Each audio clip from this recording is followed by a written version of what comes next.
going to come to fruition, and I want to go into other markets, Jamaica, South America, and provide my cosmetics with them. Now, how I differ from many other people is that I am a mother of three. I always had to have my makeup on and look like I came out of a, what is it, one of those magazines. So I came up with... Ebony. Oh, Ebony? Well, you know, that's Mr. Johnson's company. Yeah, I know it. That's why I said it. I know Mr. Johnson. You do? Yes. And so I came up with a collection of colors that would make it easy and simple for women to apply their makeup and at a great value. So I'm looking at now to do, and Mr. Pena, I would like your opinion on this.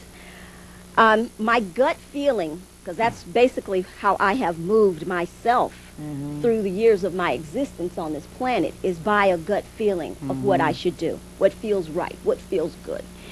And I feel I want to move my company out of the department stores, which the Lauders and the Lancomes and the Cliniques, they control. You can barely get enough shelf space to even merchandise your goods. And plus, no one really cares about your goods because you don't employ them. They're working for the store. I want to move my cosmetics into mass, into Walmarts or Sears.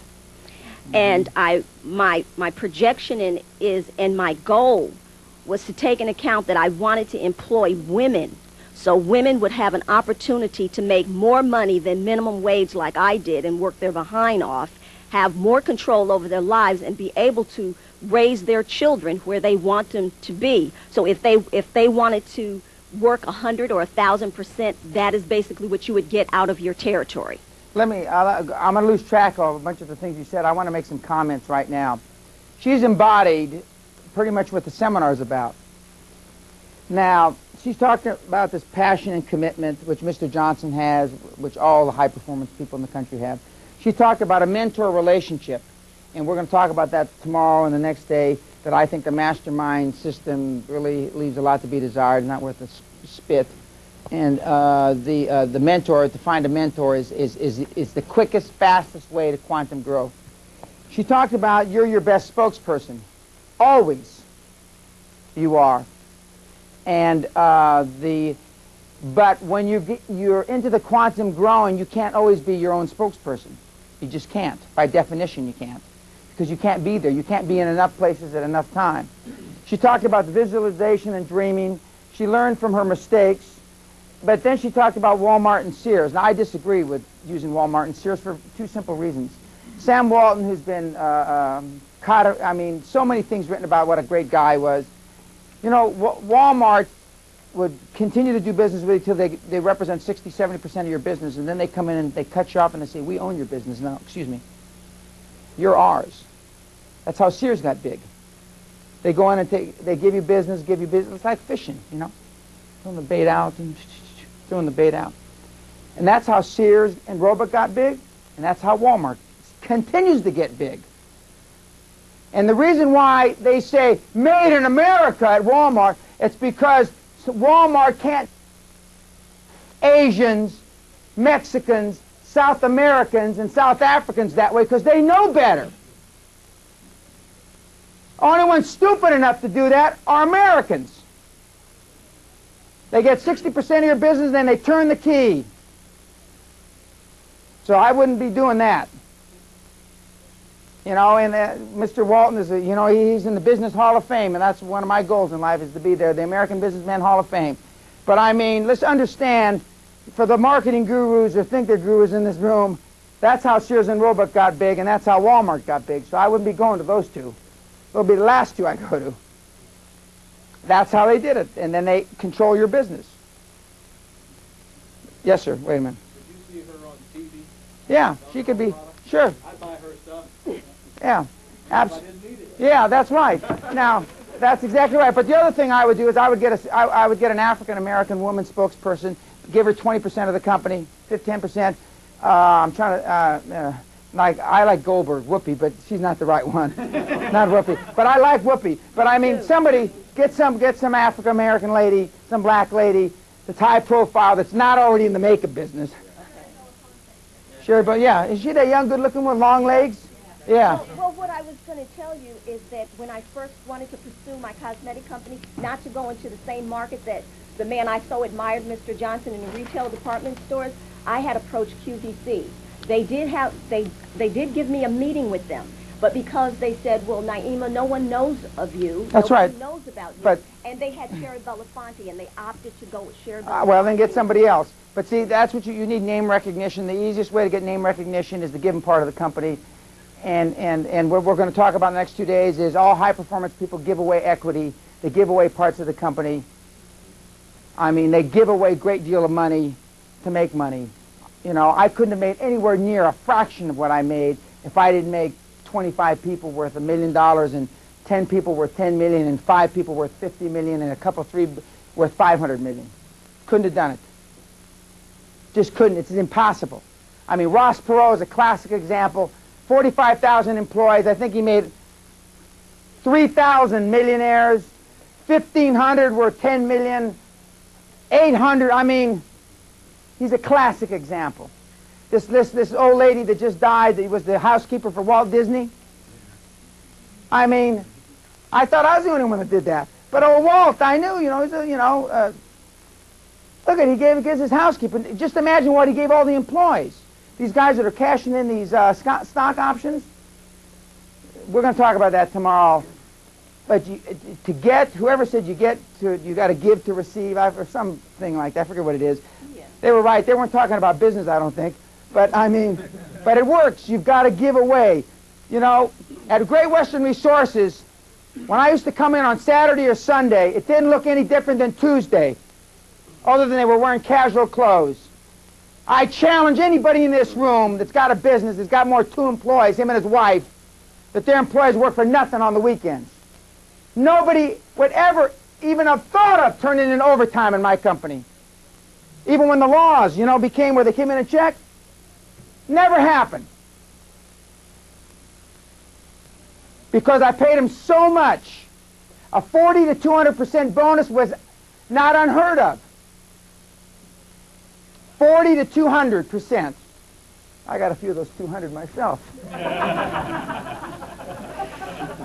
And they never begrudged me. I had the longest limo in Texas, and that's saying something in Texas. And that GWR license plate limo used to come around that corner, and they say, there goes the old man. That's what they used to call me. There goes the old man and his wife. My wife was on the board of the symphony and the opera and all these other things. There goes Mr. and Mrs. P. You know? And then when I've been through planes and yachts. I've been through all that stuff. But, there's no way you can justify a corporate plane. I don't care who you are. I mean, I've had a couple. In my judgment, you can. If you want to have a play toy, that's fine. Just call it a play toy. Don't try to justify it as a corporate plane. But we'll get into that in some depth. But give away part of the company, 10 or 20%, maybe more. It depends on how, if you want to get, I don't know how high profile. You need as high profile as you can get. And there's certain of the, not just African Americans, but I mean, I'm the only Latino that I know that's made any money that didn't make it stealing from the government. So, but I mean, you can find people that will want to be a part of something that transcends their life. And that's what I'm looking for now. Something that will be around after I'm gone. So, I mean, you shouldn't have any trouble finding that. I mean, I can't imagine you'll have trouble finding such a person.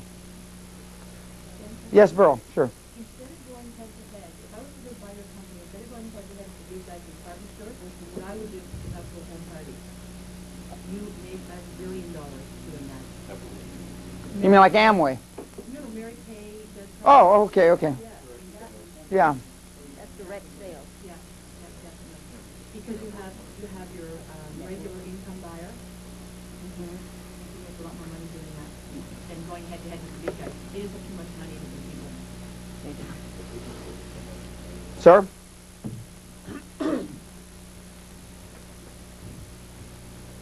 I don't know how I'm going to follow all these great acts I've been hearing here this afternoon. Well, it looks like you're getting ready to, though. It's not, you don't look bashful to me. My name's Gordon Moody. I'm originally from the state of Maine. I've lived here on the west side of Los Angeles for 32 years. And I have no business experience, much anyway. I've been an electronics technician for all of my adult life. And I've been in the telephone industry for the last 15 years or so. But along about 20 years ago, I started getting wealth-oriented. And I said to myself, there must be something better than this. And so I started, like many of you have done, buying published works and books and tapes and seminars and so forth. And I guess to date I've spent in excess of $40,000 on the same. Some have helped, and some were just garbage. I retired from the General Telephone Company 3 years ago, and since that time I've been involved in electronics items like 900 numbers, paper call, and that's what I'm doing at this time. And I'm hoping that well, I'll make it happen, I'm sure. I will finance other businesses from the profits that I make from the paper call business. I guess that's about it What for is now. paper call? What does that mean? Paper call? Yeah, what paper- what is that? 900 numbers. Oh, 900. You Yeah. mean the ones pornographic phone numbers? Well, Is that it? they used to be pornographic, but they're I like not that so much business. anymore. Yeah, they're I not like so much business, yeah. anymore. But when you go to meet the girl, they're never the same. I mean, so I'm told. So I'm told. I'm 61 now. I've never married. I don't have any family here. That's about it, I But guess. you've had a stress-free life then, if you know. Pretty about- much, yes. I have all my time to myself. That's dynamite. Yeah. If I had it to do over again, I'd never get married. My wife heard that story. I won't get off on that story, but you know, but I stress. Just imagine without having the stress of having your significant other bust your chops. I mean, geez. I probably look 20 years younger. Okay, well, you're going to pick up on principles, and you notice how he corrected himself. He started to say, "Hopefully, I'm going to make it happen." That makes me feel good. Means something's working, you know. Some of you doofuses, you know, I'm going to hear you walking out, oh, if I could only think I could do that, then I'm going to kick you upside the head. I mean, it's critically important when you're dealing with people. You can get people to do almost anything. And the Verdiers are going to come up here pretty soon, and if I get them to change, God knows I could walk on water. I mean, because they were successful, they had done a lot of things, but we'll get up. Now back to your 900 numbers, you will find that the things that I'm going to talk about and share with you in the next 2 days after the end of today, you're going to be able to directly apply. And your investment decision-making process that you use is going to change dramatically, because I'm a proponent of the more you investigate, the less you have to invest. And that means the harder you look at a deal, and we're going to give you various forms and lists to show you how to look at a transaction, how to investigate, because I investigate everybody that I do business with private investigators. Lorraine, my able colleague in the back, is a private investigator, as well as the various other things she does for me. And so, I mean, I know the last time somebody scratched his ass when I go into business with them. And you, as you learn those techniques, because what you want to do is you want to avert the avoidable mistakes. The avoidable mistakes. Some mistakes aren't avoidable. But you want to avert the avoidable mistakes. And how I've done that is to big-time due diligence, big-time investigations, and with private eyes. And when poor Ross Perot was talking about how he, I think it was Ross. Who? Yeah, private investigators. Everybody, big-time guys, all do it. I mean, if you don't think General Motors and all these big companies don't have private investigators crawling all over to find out when they're going to do a joint venture with somebody, I mean, when I went into business with the Japanese National Oil Company, Japex, the national government, they invested back, gave me back to when I was born. Because they wanted to make sure I wouldn't embarrass Wada-san or Ito-san. Because to them, and I'm not here to talk to you about how to deal in Asia. Michael Wan's a better expert than I am in that, but they don't want to be embarrassed. They don't want to lose face. And so part of that, and part of what you'll learn here, is how to go through that process. Sir, where's the... oh, I'm sorry, ma'am. I beg your pardon. I don't say that often, I beg your pardon, but anyway, once or twice a year. Go ahead. My name is Gunvor Tweet. I'm from Seattle, Washington. And we came to Dan Pena's seminar through VR Business Broker. We own a business brokerage company in Seattle. Don Taylor. Yes. That's Think and Grow Slow. That's it. I tease Don, thinking, he's a very wealthy guy, but he did it over 40 years. I'd rather be kissing my sister. Okay, go ahead. Well, thanks to Don Taylor, Yeah. we're here. A friend of ours was also there. He's from Seattle, owns a business brokerage company. And when we got home, we compared notes about you.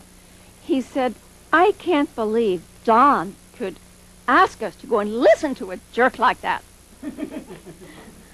But Jay and I felt differently. I'm not like Naomi. I don't have a passion right now. And I know Ed is going to probably go home and tell his dad this, and I hope not. It's not in the room now. It's all right. Keep talking. Okay. Don't let him look at the tape. Okay.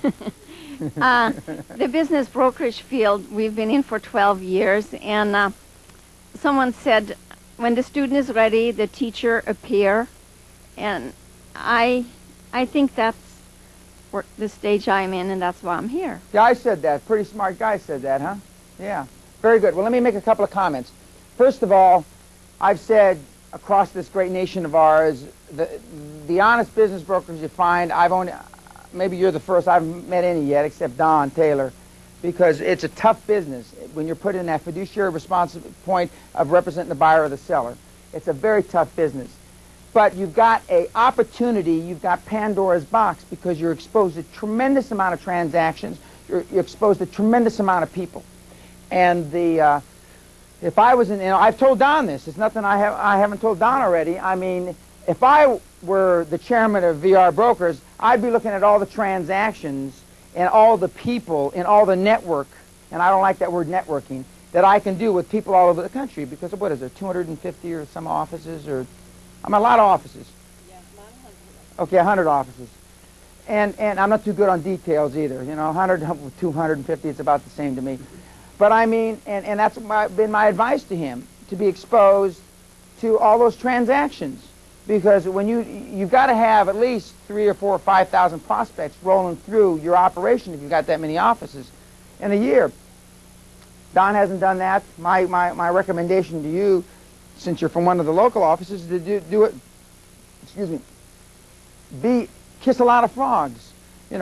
Whether they come in to sell their business or buy a business, I mean, they're in business. You have an opportunity to find out what they're doing. You have an opportunity to perhaps glean information, or latch on to a business transaction, and that's what I would do. When I was on Wall Street, I made more money through the people I met, and I was one of the highest paid brokers in the country in the 70s, in the middle 70s. But I made infinitely more money. I did the Salawati deal, my first oil deal, a deal that the firm wouldn't do. I mean, because I didn't know it was kissing frogs in those days. Of course, part of that time I was single. I was kissing a lot of things in those days. But yeah, they were great days living in New York, single, now that I think about it. But, yeah, I lost my train of thought now. Wait a minute. Okay, but that's what I would do. I would take advantage of the opportunity, all the people that you're seeing. You may find another business that you would rather be in, vis-a-vis the people that you're being introduced to, or people that they know. Because what I find a lot of times, lawyers, accountants, people that are in the service business don't ask enough questions. They don't ask enough questions to develop a rapport to where you get information about other potential transactions. You know, my experience with the CEO clubs, and that's how I met some of the people that have attended my seminar. That CEM is Center for Entrepreneurial Management, and they're the CEO clubs of America in the United States.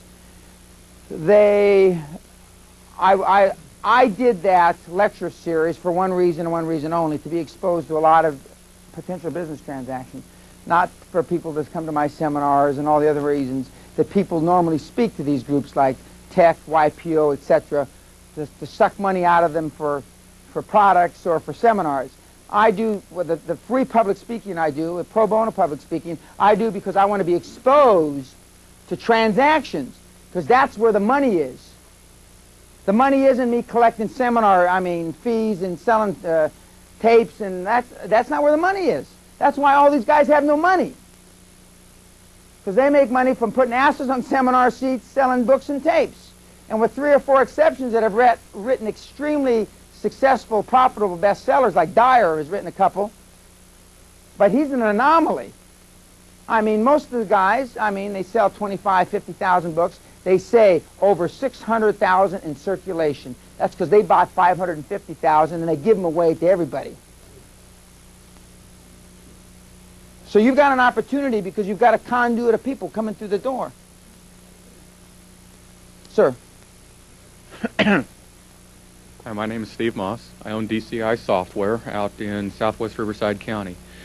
First, I think I want to talk about my goals, because that's kind of where I want to go to rather than where I've been. I want a 1,000-acre ranch up in Montana someplace. I don't know, 5,000, 10,000 square foot house and lots of Arabs and no light. Thank you. No, it's okay. I'm nervous enough as it is right here. Where I'm at is in 1991, I jumped out of the middle of the construction industry with a contractor's license, 20 years worth of computer experience, and 10 years worth of airfield management style experience in the Air Force. A lot of decision making. Learned early on, you make a decision because you can always reverse the damn thing. It's easier to start a ball rolling and move it than it is to just start it from scratch. So a lot of decision making experiences. Yeah. Stepped out in 1991 from a $60,000, $70,000 a year job. Got a little pissed off at the boss and said, bye, I'm going to step out. Been married a year, have a wife that's 9 months pregnant. 3 days later, my first son is born, right? Started a business, service-oriented, took the computer experience and the contractor's experience, built a service bureau, said I can maintain a couple $100 worth of billing time, or a couple $100 an hour worth of billing for an hour or two every couple of days. That'll put food on the table.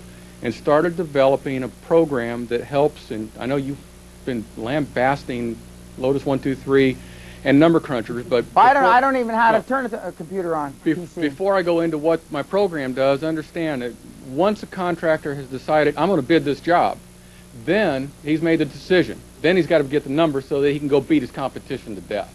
Okay, and that's what my program does. It's called the Estimator, and we're selling fairly extensively throughout the nation right now, or at least attempting to.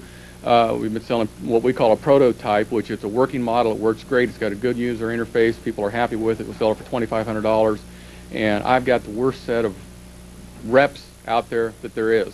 Their priorities are golf and tennis and other stuff. Okay. One guy's on the Nike tour, so you have to assume that's not good. It's good for him to play a lot of golf, but that's not good for you. I'm in the process right now of exploring, taking it into a direct marketing, direct mail campaign. Drop the price point down. We have a proven track record at $2,500. Talked to Mike over here a minute ago. We have no returns. We don't have that many out there, so it doesn't surprise anybody. But with essentially what I call under 1% return rate, it's a proven product. What does that mean when you mean people don't bring it back? People have, $2,500. Nobody's ever returned a product. Nobody's even questioned, hey, I don't think I like the thing. So, that's what I'm here for, is to get some ideas. Yeah, okay? Well, that's the good one right there. Raise your prices.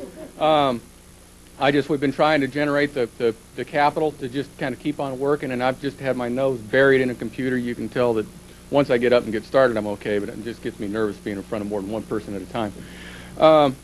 my purpose for being here is to, one, learn what Dan's got to do. I'm one of 3 people, I think I counted, that had no knowledge of what Dan was 3 days ago.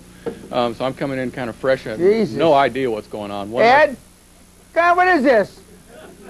I thought everybody knew how important I was. No, a friend of mine was in the San Diego seminar and has a family member dying in Colorado and said, Steve, quick, take my spot. I said, okay, no problem. She said, here's the questions that they asked on the survey. So I wrote them down, did them in the computer so that they'd be legible, because when you see me write, you understand why I do everything in a computer. And showed up, and hopefully it's going to be a good thing. My second reason is to gain some contacts with some people that, if they aren't already in Dan's level, that they are attempting to build that level. And because right now I hang around with doofuses, and I don't know how he knew it, but I go bowling on Tuesday night. Jesus! God! Okay, I'm the doofus that does the bowling. That's great. Last year I made $7,000 in bowling. My first year out I carried a 215 average. So that's high average. I get very focused. I get very focused when I start doing something, and I'm just now getting to the point where I realize that I need to attach the focus that I put in my sports into my business. And other than the fact that I know computers and software and how to talk to people, that's it. I need somebody that can, one, run the business for me. I need some marketing experience. I need a whole bunch of stuff, and hopefully I'm going to get some of that here. Okay, let me make some generic comments. Number one, either bowl all the time or don't bowl at all. That's number one. You know which one you ought to be doing. Okay. Number two, you're right. You got to blow out the doofuses. I mean, they're detrimental. They're debilitating. To your if you really want what you aspire, what you've alluded to. Like for me, life's very simple. There's only 4 or 5 people that I talk to. I go out to dinner with. Hoffman's one of them, mainly because of his wife, not because of him. And 2 or 3 others, and that's it. My life's very simple. My life is divided up into 3 sections: pro bono work, the companies that I control, kind of overseeing, and they don't report to me on a day-to-day basis, and my speaking, public speaking, keynoting, and this kind of stuff. That's it. And everything revolves around, I like to play a lot of golf. I like to do business deals with golf. On the golf course, when I go speak, I better be able to play golf, otherwise I don't go speak. But I'm coming from a different angle than most everybody else in this room. So I like deals in Orlando, because I can play golf. That's right. So, you've got to categorize your priorities. You've got some expertise, and you're right to the gentleman over here. You've got to raise your prices on your deal and find out where the level that they stop wanting to buy it or they start returning it. I've never had anybody. We used to have a money-back guarantee for the seminars. Nobody ever asked for the money, and so we used to give you a year free seminars on top of the seminars, and only 2 or 3 people would come. And we've charged as much as 10 grand for this seminar. And then we've marketed it from $89 or $119 or something to 10 grand. And we've had the same amount of people at night 119 is 10 grand. So we're continuing to try to find out what the market is. And but you've got to do some of that.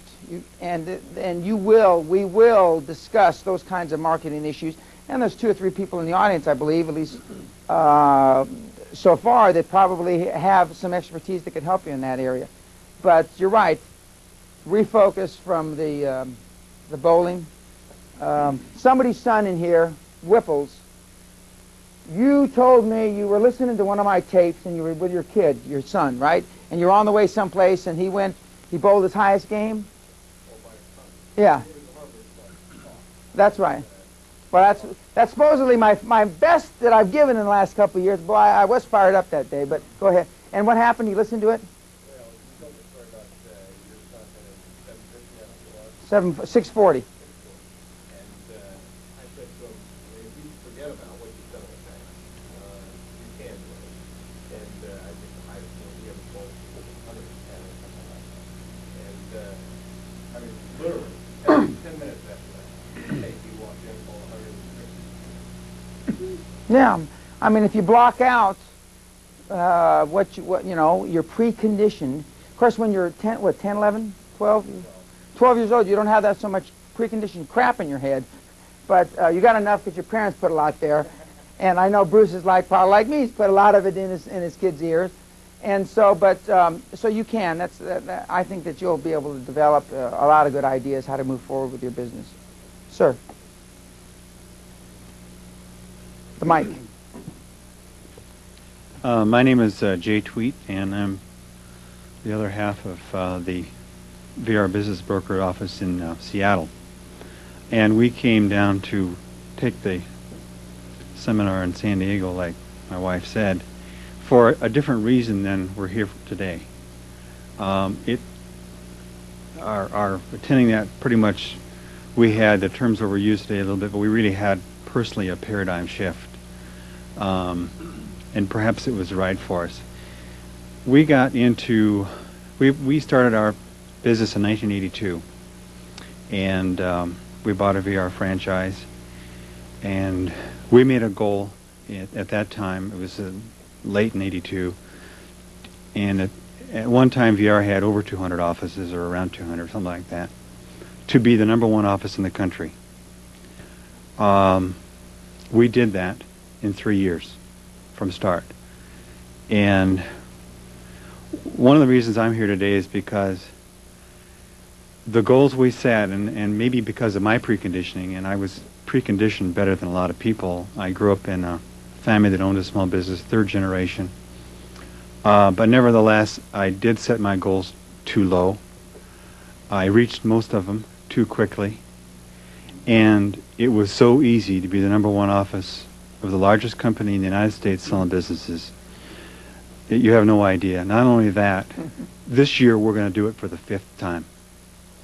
And there's no challenge in it left for us. It's just, when I started this business, and I tell people this today, because it's true, I couldn't wait to go to bed at night so I could get up in the morning and go and do it. I was that excited. And I remember when I was recruiting people to be brokers, and I recruited, at the time, I had been in sales myself for 2 or 3 years. I recruited people who'd been in sales for 30 years. And I interviewed people every day for 10 hours for 3 months. And I never got tired. And I had people tell me, they said, I don't know if you know what you're doing, but I know one thing for sure. You're awfully excited about this business. And they went to work for us. And I don't have that same passion anymore for the business I'm in, because there's really no challenge left in it for me.